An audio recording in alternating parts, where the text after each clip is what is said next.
Hello friend, एक बार फिर से राम राम साराने। तो मैं रश्मि मलिक यूपी शामली से एक बार फिर से बहुत बहुत स्वागत करती हूँ आपके अपने यूट्यूब चैनल परी ब्लॉग में। और सबसे पहले थैंक यू सो मच आप लोगों के इतने सपोर्ट के लिए। एंड अगर चैनल पे आप न्यू आते हैं तो प्लीज़ चैनल को सब्सक्राइब कर सकते हैं, वीडियो को लाइक कर सकते हैं। अगर आपको वीडियो थोड़ी सी भी अच्छी लगे तो आप वीडियो को शेयर भी कर सकते हैं। तो फ्रेंड्स, जो ये आज की वीडियो है, ये आज की वीडियो मैंने अभी कल या परसों एक वीडियो डाली थी अन्नू को लेकर। ये जो स्टेटमेंट दिया था अन्नू पहले बता देती हूँ अन्नू दीपक है कौन। ये सब लोग जानते हैं बहुत अच्छे से कि इंटरनेशनल लेवल की न्यूज़ बन चुकी है। लेकिन जो नहीं जानते हैं, जो बिल्कुल न्यू है, उनको बता देती हूँ। अन्नू और दीपक दोनों एक ही काम के थे। दोनों ने लव मैरिज कर ली थी और उस लव मैरिज का नतीजा ये निकला कि जो अन्नू ने जिससे शादी की थी दीपक को अन्नू के भाई संजय ने मार दिया था। ये तो नहीं कह सकते कि अकेले संजय ने मारा था, उसमें बहुत सारे जो आदमी हैं वो अरेस्ट हो चुके हैं। जहाँ तक कि जो लड़की की माँ और बाप हैं, अन्नू के जो मम्मी पापा हैं, वे भी अरेस्ट हो चुके हैं। अन्नू के बुआ का लड़का, मौसी का लड़का और अन्नू का खुद का भाई, बहुत सारे लोग जो हैं वो अरेस्ट हो चुके हैं। और अभी भी जो तहकीकात है वो जारी है। तो इसमें मैंने कल परसों एक वीडियो डाली थी इस टॉपिक पर कि जो अन्नू की, जो दीपक की जो मम्मी है और जो सिस्टर है, उन्होंने खुद बोला था कि मतलब दीपक की बहन है, उन्होंने खुद बोला था कि हम अपनी भाभी को अपने घर रखेंगे।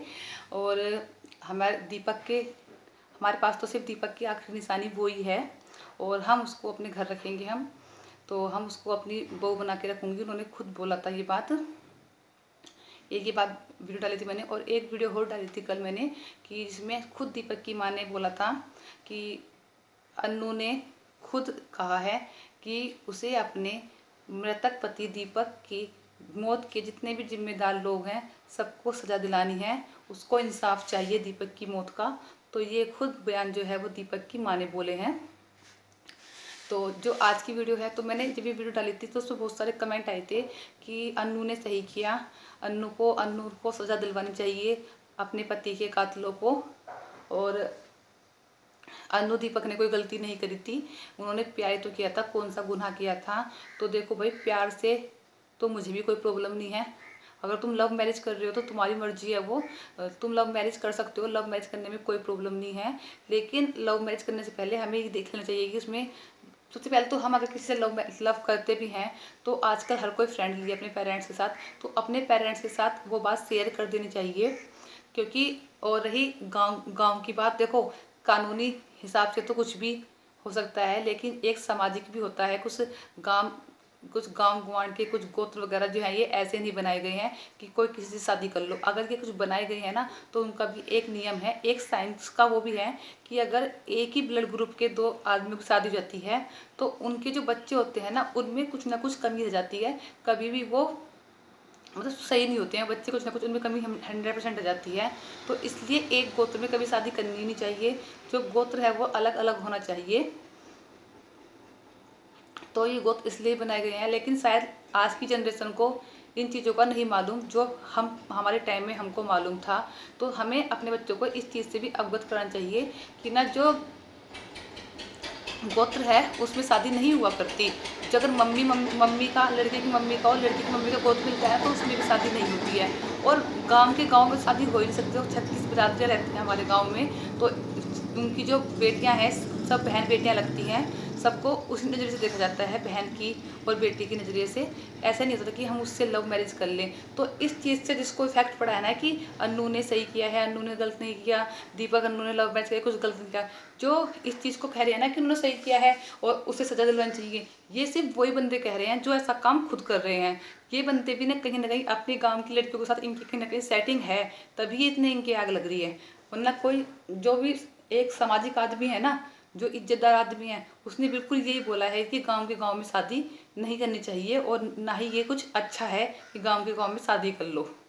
ठीक है, अब तुम खुद ही देखो अन्नू की एक गलती की वजह से क्या क्या हुआ।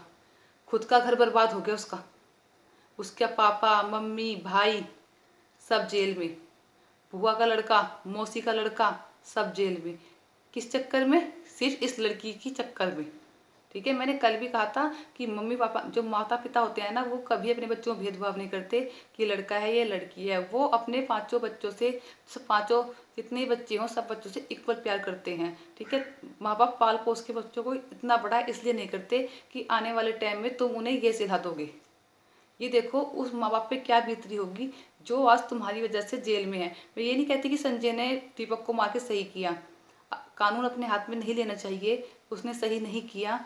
लेकिन देखो अगर ये सब ना ही करते, इन्हें खुद नहीं पता, इतने पढ़े लिखे हैं कि 32 साल का था दीपक और अन्नू भी ज़्यादा नहीं तो 20-25 साल की तो होगी, इसके बीच की तो होगी। क्या इन्हें इतनी अकल नहीं है कि गाँव में शादी नहीं हुआ करती।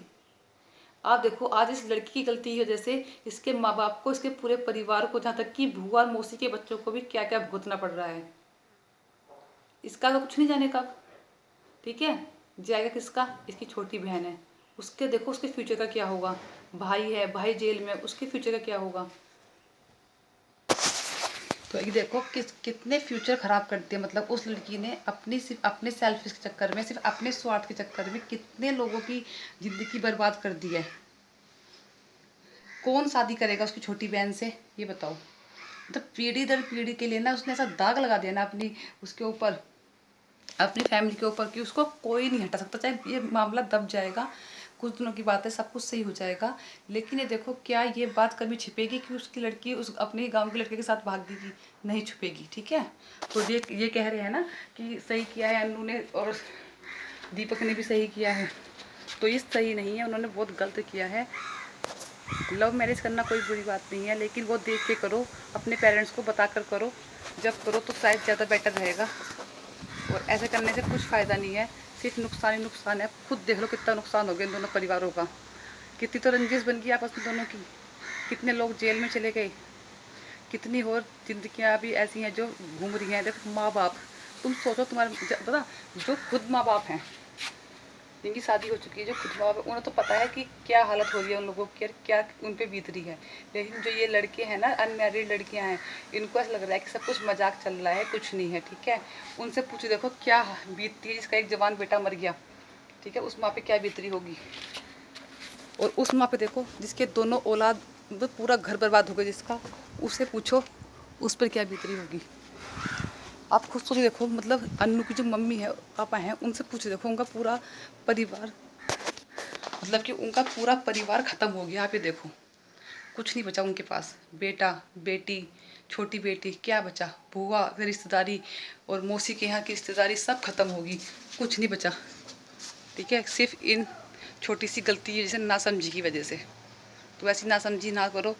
जो औलाद होती है ना, वो ही अपने माँ बाप को डुबा देती है, और वो चाहे तो वो ही उभार देती है। सब कुछ औलाद के हाथ में होता है, तो ऐसा कुछ ना करो, अपने माँ बाप का नाम रोशन करो, पढ़ो लिखो, कुछ बनो, ताकि गांव में ग्वांड में तुम्हारे माँ बाप का नाम रोशन हो, वो आँख उठा के चल सके किसी के सामने। ऐसा मजबूर मत करो उन्हें कि वो उन्हें आँखें झुका के चलनी पड़े।